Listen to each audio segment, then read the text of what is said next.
How to fix Instagram filters not showing on Android and iPhone. First open Play Store or App Store, and here just search for Instagram, and then make sure your Instagram is updated.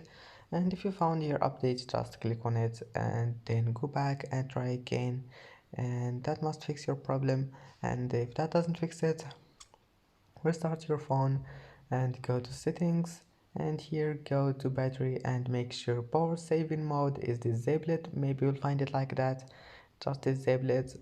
And after that, if you have an Android, you go to go to apps, and apps again, type here Instagram and click on it.